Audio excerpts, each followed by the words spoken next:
We're back!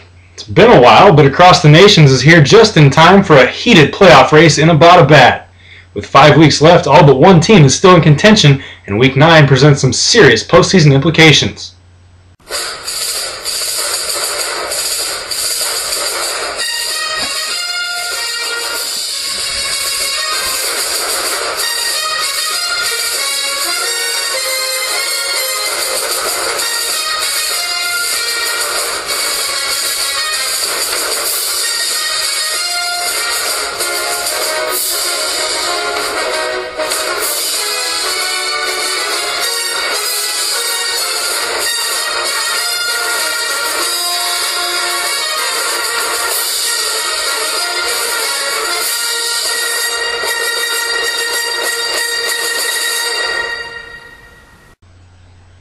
Before we talk about this week's matchups, I've got some housekeeping to take care of.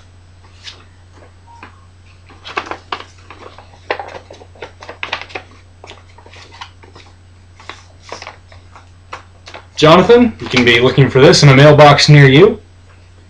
And with that out of the way, on to Week 9.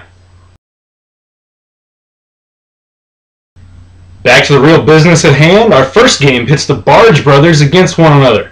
Who would have thought this game would mean something after the beatdown Yakusaka handed Sanchez's dirty in the opening week?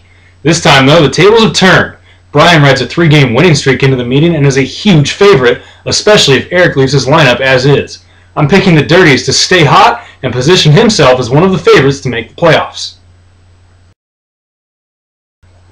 Austin is another surprise team at 4-4. Aaron Rodgers is as good as it gets at quarterback, but who else is he working with?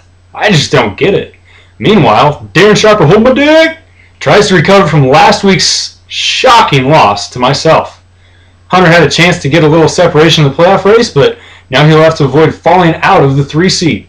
Romo's struggles could take a week off against the Seahawks, and Matt Forte is no longer on a bye, so I'm going with Hunter here in a blowout. Speaking of me, I've somehow stayed in this race despite my quarterback situation and scoring the second fewest points in the league. Whatever, I'll take it. With a 4-game slide in the rearview mirror, I've got a tough one against Call Me Coach looming. As I try to get back to 500 and stay in the playoff discussion, we'll see what I can do.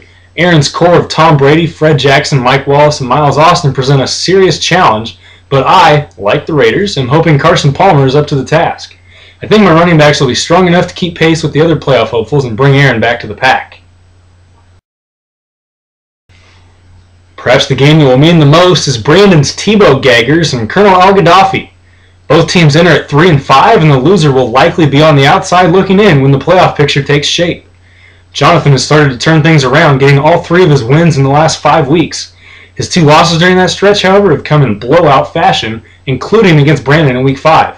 That's the last time Brandon won, though.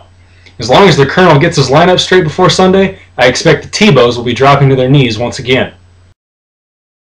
The last game on the docket won't impact the playoffs a hell of a lot, but downtown Pound Town could draw closer to clinching its imminent playoff berth.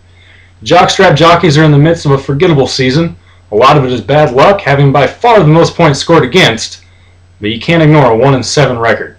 Drew will take this one with ease. Season is far from over, but for a handful of teams, time is running out. That's going to do it for us, and we'll see you next time on Across the Nations after this all-important Week 9.